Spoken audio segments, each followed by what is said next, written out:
ಅಸ್ಸಾಂನ ವಯನಾಡಿನಲ್ಲಿ ಬೆಟ್ಟ ಕುಸಿತ, 3 ಸಾವು, 5 ನಾಪತ್ತೆ.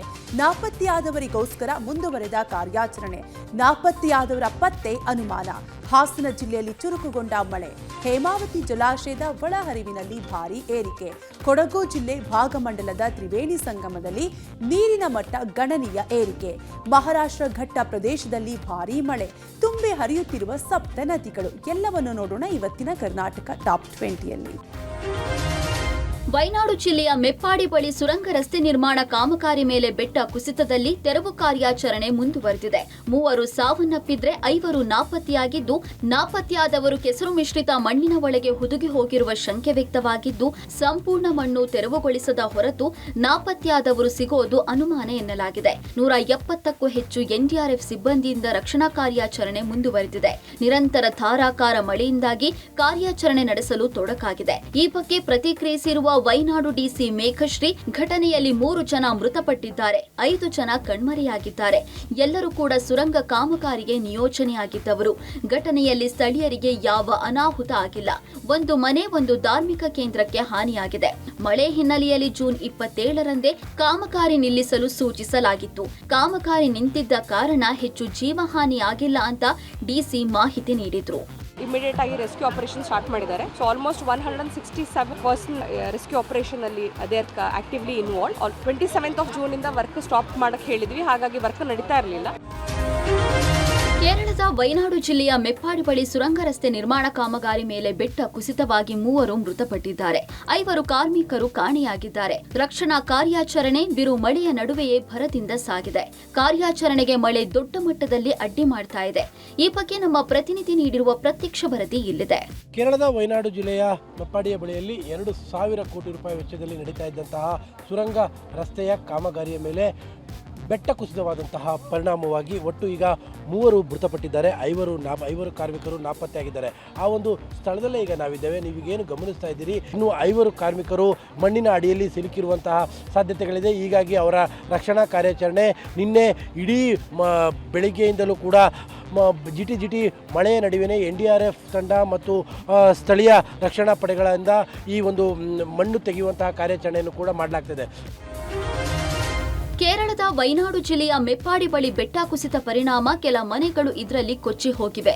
ಘಟನೆ ಬೆಳಗ್ಗೆ ಆದ ಕಾರಣ ಮನೆಯಲ್ಲಿ ಇದ್ದವರು ಬಹುಬೇಗ ಪ್ರಾಣಾಪಾಯದಿಂದ ಪಾರಾಗಿದ್ದಾರೆ. ಇನ್ನು ಬೆಟ್ಟ ಕುಸಿತದ ದೃಶ್ಯದಲ್ಲಿದ್ದ ಟ್ಯಾಂಕರ್ ಕರ್ನಾಟಕಕ್ಕೆ ಸೇರಿದ್ದು, ಕರ್ನಾಟಕದ ರಿಜಿಸ್ಟ್ರೇಷನ್ ಹೊಂದಿರುವ ನೀರಿನ ಟ್ಯಾಂಕರ್ ಅಪಾಯದಿಂದ ಕೂದಲೆಳೆಯಲ್ಲಿ ಪಾರಾಗಿದೆ. ಭೂಕುಸಿತದ ಪರಿಣಾಮವಾಗಿ ಬಹಳ ದೂರದವರೆಗೂ ಕೂಡ ಮಣ್ಣಿನಲ್ಲಿ ಎಳೆದು ಬರುವಂತಹ ಟ್ಯಾಂಕರ್ ಮುಂದ್ಗಡೆ ನಾನಿದ್ದೇನೆ.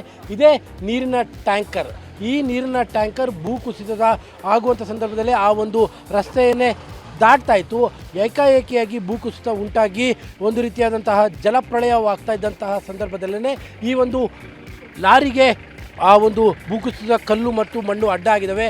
ಆಗ ಜೋರಾಗಿ ಈ ಗಾಡಿ ರಿವರ್ಸ್ ಆಗಿ ವಾಪಸ್ಸು ಬಂದು ನಿಂತಿರ್ತದ್ದು. ಕೇರಳದ ವಯನಾಡಿನ ಮೆಪ್ಪಾಡಿ ಬಳಿ ಮಾಡ್ತಾ ಇರುವ ಸುರಂಗ ಕಾಮಗಾರಿ ಪ್ರಕೃತಿ ಮೇಲೆ ಮಾಡಿದ ದಬ್ಬಾಳಿಕೆ ರೀತಿ ಕಾಣ್ತಾ ಇದೆ. ಯಾಕಂದ್ರೆ ಕಾಮಗಾರಿಗಾಗಿ ಬೆಟ್ಟದ ಮೇಲೆ ಕ್ರಷರ್ ವ್ಯವಸ್ಥೆ ಮಾಡಲಾಗಿದೆ. ಮನುಷ್ಯನ ದುರಾಸೆಗೆ ಬೆಟ್ಟ ಸಡಿಲಗೊಂಡು ದುರಂತ ನಡೆದಿದೆ. ಅದರ ಸಿಚುವೇಶನ್ ಹೇಗಿದೆ ಅಂತದನ್ನ ನಾನು ನಿಮಗೆ ತೋರಿಸ್ತಾ ಹೋಗ್ತೇನೆ. ಇದೇ ಬೆಟ್ಟಕ್ಕೆ ಸುರಂಗ ಮಾರ್ಗವನ್ನ ಮಾಡಲಾಗ್ತಾ ಇತ್ತು. ಒಟ್ಟು 2,100 ಕೋಟಿ ರೂಪಾಯಿನ ಬಜೆಟ್ನ ಒಂದು ದೊಡ್ಡದೊಂದು ಕಾಮಗಾರಿ. ಈ ಒಂದು ಕಾಮಗಾರಿಗಾಗಿ ಬೆಟ್ಟದ ಮೇಲೆಯೇ ಎಲ್ಲ ರೀತಿಯಾದಂಥ ಕಾಮಗಾರಿಯ ವ್ಯವಸ್ಥೆಗಳನ್ನು ಮಾಡಿಕೊಂಡಿರುವಂಥದ್ದು. ತಾವೀಗೇನು ಗಮನಿಸ್ತಾ ಇದ್ದೀರಿ, ಇದೇ ಒಂದು ಬೆಟ್ಟದ ಒಂದು ಭಾಗ ಸ್ಲೈಡ್ ಆಗಿದೆ, ಕುಸಿತವಾಗಿದೆ. ಅದರ ಪರಿಣಾಮ ಅದರ ಕೆಳಗಡೆ ಸುರಂಗ ಮಾರ್ಗಕ್ಕೆ ತೆಗೆದಿದ್ದಂತಹ ಮಣ್ಣು ಎರಡೂ ಸೇರಿಕೊಂಡು ಇಂಥದ್ದೊಂದು ದೊಡ್ಡ ಮಟ್ಟದ ಭೂಕುಸಿತ ಉಂಟಾಗಿರುವಂಥದ್ದು.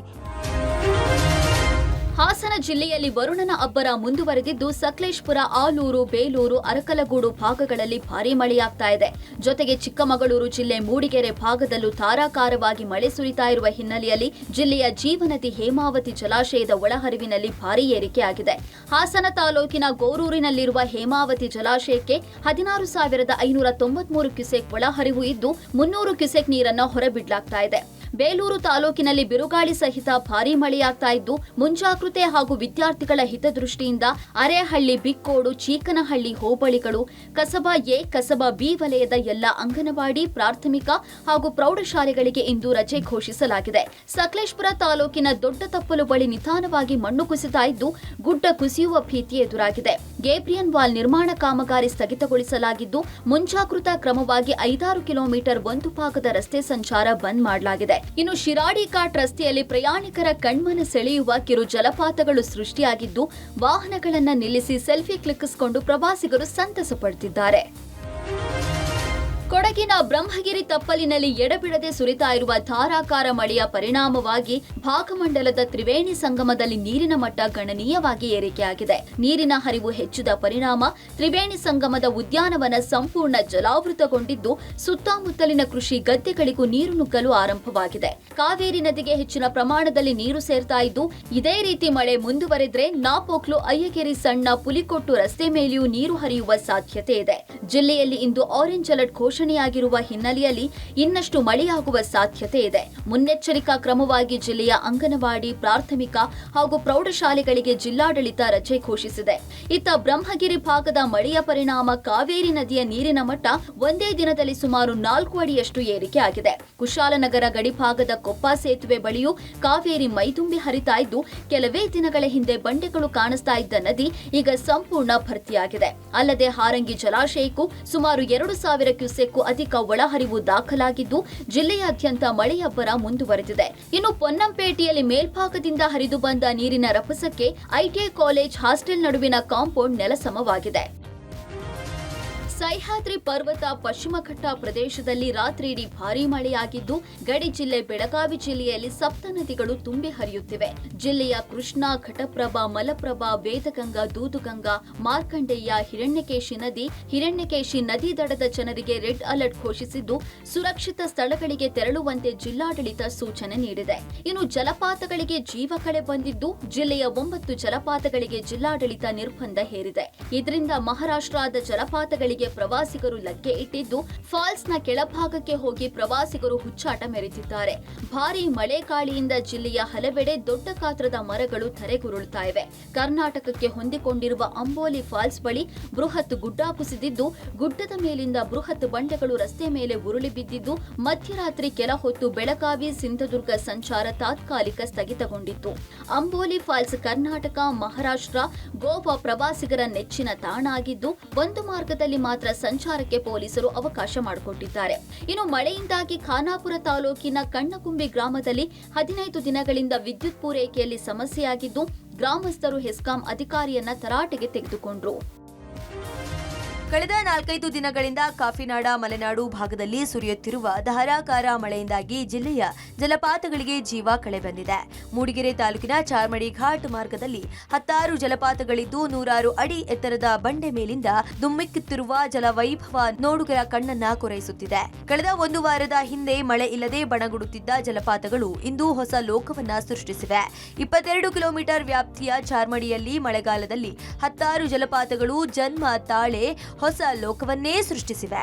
ಚಾರ್ಮಡಿ ಘಾಟಿಯ ದಾರಿ ಹೋಕರು ಜಿಲ್ಲಾಡಳಿತದ ನಿರ್ಬಂಧವಿದ್ರೂ ಕೂಡ ಜಲಪಾತಗಳ ಬಳಿ ಕಟ್ಟೆ ಮೇಲೆ ಹತ್ತಿ ಜಾರುವ ಬಂಡೆಗಳ ಮೇಲೆ ನಿಂತು ಫೋಟೋ ಹಾಗೂ ಸೆಲ್ಫಿಗೆ ಮುಗಿಬೀಳುತ್ತಿದ್ದಾರೆ. ಇನ್ನು ಮಲೆನಾಡಲ್ಲಿ ಬಿಟ್ಟು ಬಿಟ್ಟು ಸುರಿಯುತ್ತಿರುವ ಮಳೆ ನಾಡಿನ ಜೀವನದಿಗಳಾದ ತುಂಗಭದ್ರಾ, ಹೇಮಾವತಿ ನದಿಗಳು ಮೈದುಂಬಿ ಹರಿಯುತ್ತಿವೆ. 15 ದಿನಗಳ ಹಿಂದೆ ತಳ ಕಂಡಿದ್ದ ಭದ್ರೆಯ ಒಡಲು ಸಂಪೂರ್ಣ ತುಂಬಿ ರೈತರು ಹಾಗೂ ಬೆಳೆಗಾರರು ನಿಟ್ಟುಸಿರು ಬಿಡುತ್ತಿದ್ದಾರೆ.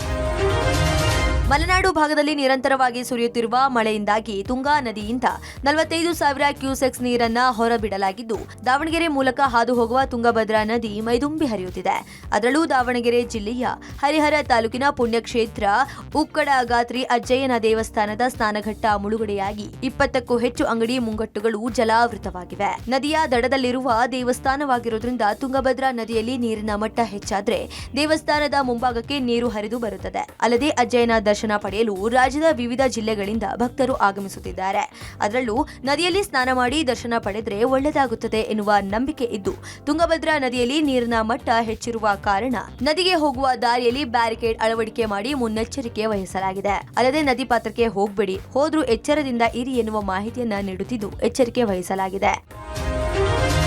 ಮಹಾರಾಷ್ಟ್ರ ಹಾಗೂ ಪಶ್ಚಿಮ ಘಟ್ಟದಲ್ಲಿ ಸುರಿಯುತ್ತಿರುವ ಮಳೆಯಿಂದಾಗಿ ಕೃಷ್ಣೆ ಹಾಗೂ ಘಟಪ್ರಭೆಗೆ ಜೀವ ಕಳೆ ಬಂದಿದೆ. ಬಾಗಲಕೋಟೆ ಜಿಲ್ಲೆಯಲ್ಲಿ ಮುಂಗಾರು ಸಂಪೂರ್ಣ ಕ್ಷೀಣಿಸಿದ್ರೂ ಸಹ ತುಂಬಿ ಹರಿಯುತ್ತಿರುವ ನದಿ ಕಂಡು ರೈತ ಸಮೂಹ ಸಂತಸ ಪಡುವಂತಾಗಿದೆ. ಕೃಷ್ಣಾ ನದಿಗೆ 75,000 ಕ್ಯೂಸೆಕ್ಸ್ ನೀರು ಹರಿದು ಬರ್ತಿದ್ರೆ ಘಟಪ್ರಭೆಗೆ 15,000 ಕ್ಯೂಸೆಕ್ಸ್ ನೀರು ಹರಿದು ಬರ್ತಿದೆ. ಸದ್ಯ ನದಿ ತುಂಬಿ ಹರಿಯುತ್ತಿರುವುದರಿಂದ ನದಿಗಳಿಗೆ ಜೀವ ಕಳೆ ಬಂದಿದೆ. ಜನ ಜಾನುವಾರುಗಳಿಗೆ ನೀರಿನ ದಾಹ ತೀರಿದಂತಾಗಿದೆ.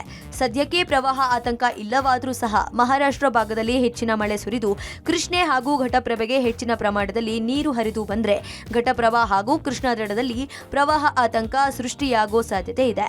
ಇನ್ನು ಕೇವಲ 40% ಮಳೆ ಆದ್ರೂ ನದಿಗಳು ತುಂಬಿ ಹರಿಯುತ್ತಿರೋದು ರೈತರ ನೀರಿನ ಆತಂಕವನ್ನ ದೂರ ಮಾಡಿವೆ. ಬನ್ನಿ ಈ ಕುರಿತು ನಮ್ಮ ಪ್ರತಿನಿಧಿ ಘಟಪ್ರಭಾ ನದಿ ದಡದಿಂದ ನೀಡಿರುವ ಪ್ರತ್ಯಕ್ಷ ವರದಿ ಇಲ್ಲಿದೆ. ಆಹಾರ ಅರಸಿ ಕಾಡಿನಿಂದ ನಾಡಿಗೆ ಆಗಮಿಸಿದ್ದ ಕಾಡಾನೆಯೊಂದು ಜನವಸತಿ ಪ್ರದೇಶದ ರೈತರ ಕೆರೆಯಲ್ಲಿ ಇಳಿದ ಪರಿಣಾಮ ಕೆರೆಯಿಂದ ಹೊರಬರಲಾರದೆ ಒಂದೇ ಸಮನೆ ಗೀಳಿಡ್ತಾ ಕೆರೆಯಲ್ಲಿಯೇ ಈಜುತ್ತಾ ದಿನ ಕಳೀತಾ ಇದೆ. ಆನೆಯು ಕೆರೆಯ ದಡವನ್ನ ಹತ್ತುವ ಪ್ರಯತ್ನ ಮಾಡಿದ್ರೂ ಕೆರೆ ಮಣ್ಣು ಜಾರ್ತಾ ಇರೋದ್ರಿಂದ ನೀರಿನಲ್ಲಿ ಹೊರಬರೋದಕ್ಕೆ ಸಾಧ್ಯವಾಗ್ತಾ ಇಲ್ಲ. ಆನೆಯು ಸಾವು ಬದುಕಿನ ನಡುವೆ ಕಳೆದ 2 ದಿನಗಳಿಂದ ನಿರಂತರ ಹೋರಾಟ ನಡೆಸ್ತಾ ಇದೆ. ಈ ಬಗ್ಗೆ ಅರಣ್ಯ ಇಲಾಖೆ ಅಧಿಕಾರಿಗಳ ಗಮನಕ್ಕೆ ಗ್ರಾಮಸ್ಥರು ಈ ವಿಷಯವನ್ನ ಮುಟ್ಟಿಸಿದ್ರು ಇಲಾಖೆಯ ಅಧಿಕಾರಿಗಳು ದಿವ್ಯ ಮೌನ ತಾಳಿದ್ದಾರೆ. ಪೊನ್ನಂಪೇಟೆ ತಾಲೂಕಿನ ದೇವರಪುರ ಗ್ರಾಮ ಪಂಚಾಯಿತಿ ವ್ಯಾಪ್ತಿಯ ಕನ್ನಂಬಾಡಿ ಗ್ರಾಮದ ರೈತರೋರ್ವರ ತೋಟದಲ್ಲಿರುವ ಕೆರೆಗೆ ಇಳಿದಿರುವ ಕಾಡಾನೆ ನಂತರ ದಡ ಹತ್ತಿ ವಾಪಸ್ ತೆರಳಲಾರದೆ ನೀರಿನಲ್ಲಿಯೇ ಒದ್ದಾಡ್ತಾ ಇದೆ. ಕಳೆದ 2 ದಿನಗಳ ಹಿಂದೆ ಸುರಿದ ಮಳೆಗೆ ಕೆರೆಯು ತುಂಬಿದ್ದು ಕಾಡಾನೆಯು ಅಕಸ್ಮಾತ್ತಾಗಿ ಕೆರೆಗೆ ಇಳಿದಿದೆ. ನಂತರ ಕೆರೆಯಿಂದ ಹೊರಬರಲಾರದೆ ಒಂದೇ ಸಮನೆ ನೆರಳಾಡ್ತಾ ಇದೆ. ಖಾಸಗಿ ವಸತಿ ಶಾಲೆಯಲ್ಲಿ ವ್ಯಾಸಂಗ ಮಾಡುತ್ತಿದ್ದ ವಿದ್ಯಾರ್ಥಿ ಅನುಮಾನಾಸ್ಪದವಾಗಿ ಸಾವನ್ನಪ್ಪಿದ್ದು ಮೃತ ವಿದ್ಯಾರ್ಥಿಯ ಪೋಷಕರು ವಾರ್ಡನ್ ಮೇಲೆ ಹಲ್ಲೆ ನಡೆಸಿರುವ ಘಟನೆ ಬೆಂಗಳೂರು ನಗರ ಜಿಲ್ಲೆಯ ಉತ್ತರ ತಾಲೂಕಿನ ಕಾಡೇರಪ್ಪನಹಳ್ಳಿ ಬಳಿ ಇರುವ ಸ್ಟರ್ಲಿಂಗ್ ಶಾಲೆಯಲ್ಲಿ ನಡೆದಿದೆ. 12 ವರ್ಷದ ಗುರುಕಿರಣ್ ಮೃತ ವಿದ್ಯಾರ್ಥಿ. ಯಲಹಂಕ ತಾಲೂಕಿನ ಸುಬೇದಾರ್ ಪಾಳ್ಯದ ರಾಘವೇಂದ್ರ ಅವರ ಪುತ್ರ. 12 ವರ್ಷದ ಗುರುಕಿರಣ್ ಸ್ಟರ್ಲಿಂಗ್ ಇಂಗ್ಲಿಷ್ ವಸತಿ ಶಾಲೆಯಲ್ಲಿ 6ನೇ ತರಗತಿಯಲ್ಲಿ ವ್ಯಾಸಂಗ ಮಾಡುತ್ತಿದ್ದ. ಇಂದು ಬೆಳಗ್ಗೆ ವಿದ್ಯಾರ್ಥಿಗೆ ಆರೋಗ್ಯ ಸರಿಯಿಲ್ಲ ಎಂದು ಪೋಷಕರಿಗೆ ಶಾಲೆಯ ಶಿಕ್ಷಕರು ಕರೆ ಮಾಡಿ ಆಸ್ಪತ್ರೆಗೆ ಕರೆತಂದಿರುವುದಾಗಿ ತಿಳಿಸಿದ್ರಂತೆ. ವಿಚಾರ ತಿಳಿದು ಪೋಷಕರು ಆಸ್ಪತ್ರೆಗೆ ಬರುವಷ್ಟರಲ್ಲೇ ಗುರುಕಿರಣ್ ಮೃತಪಟ್ಟಿದ್ದಾನೆ. ಮಗನ ಸಾವಿಗೆ ಶಿಕ್ಷಕರ ಹಲ್ಲೆ ಮತ್ತು ಶಾಲೆಯಲ್ಲಿನ ಅತಿಯಾದ ಒತ್ತಡ ಕಾರಣ ಇರಬಹುದು ಎಂದು ಕುಟುಂಬಸ್ಥರು ಗಂಭೀರ ಆರೋಪ ಮಾಡಿದ್ದಾರೆ. ಆಸ್ಪತ್ರೆ ಬಳಿ ಪೋಷಕರು ಹಾಗೂ ಸಂಬಂಧಿಕರ ಆಕ್ರಂದನ ಮುಗಿಲು ಮುಟ್ಟಿದೆ. ಇದರಿಂದ ಶಾಲೆ ಎದುರು ಪ್ರತಿಭಟನೆ ನಡೆಸಿ ಆಕ್ರೋಶಗೊಂಡ ಸಂಬಂಧಿಕರು ಶಾಲೆಗೆ ಮುತ್ತಿಗೆ ಹಾಕಿ ವಾರ್ಡನ್ ಅನ್ನು ಎಳೆದಾಡಿ ಹಲ್ಲೆ ನಡೆಸಿದ್ರು. ಪೊಲೀಸರು ವಾರ್ಡನ್ ಅನ್ನು ರಕ್ಷಿಸಿ ಜೀಪಿಗೆ ಕೂರಿಸಿ ಕರೆದೊಯ್ಯುವ ವೇಳೆ ಕೂಡ ಆತನ ಮೇಲೆ ಹಲ್ಲೆಗೆ ಯತ್ನ ನಡೆಯಿತು. ಇದೇ ವೇಳೆ ಮೃತ ವಿದ್ಯಾರ್ಥಿಯ ತಂದೆ ಪೊಲೀಸ್ ವಾಹನದ ಮುಂದೆ ಮಲಗಿ ನ್ಯಾಯಕ್ಕಾಗಿ ಗೋಳಾಡಿದ್ರು. ಘಟನೆ ಕುರಿತು ಮಾಹಿತಿ ಪಡೆದ ಬಾಗಲೂರು ಪೊಲೀಸರು ಸ್ಥಳಕ್ಕೆ ಭೇಟಿ ನೀಡಿ ಪರಿಶೀಲನೆ ನಡೆಸಿದ್ದಾರೆ. ವಾಕಿಂಗ್ ಮಾಡೋದು ನೋಡಿ ಹಾಸ್ಪಿಟಲ್ ನೋಡ್ರೆ ಪಾದ ಮಣ್ಣಾಗಿಲ್ಲ ಸರ್. ವಾಕಿಂಗ್ ಮಾಡಿರೋದು ಜಾಗಿಂಗ್ ಅಲ್ಲಿ ಮಾಡಿಸಿದ್ದಾರೆ. ಪಾದಲ್ಲಿ ಮಣ್ಣಿರ್ಬೇಕಲ್ವಾ? ಪಾದಲ್ಲಿ ಮಣ್ಣಿಲ್ಲ. ಶೂ ಹಾಕಿಲ್ಲ. ವಾಕಿಂಗ್ ಸ್ಕೂಲಲ್ಲಿ ವಾಕಿಂಗ್ ಮಗ ಸ್ಕೂಲ್ ಶೂ ಹಾಕ್ಬೇಕು ತಾನೆ. ಶೂ ಅಲ್ಲಿ ವಾಶ್ ಅವ್ನಿಗೆ ಸರ್ ಅವ್ನ ಎದ್ರಿಂದ ಅವ್ನು ವಾಶ್ರೂಮ್ ಹೆಂಗ್ ಬಂದಿದ್ದಾನೆ ಹಂಗೆ ಬಂದಿದೆ ಸರ್.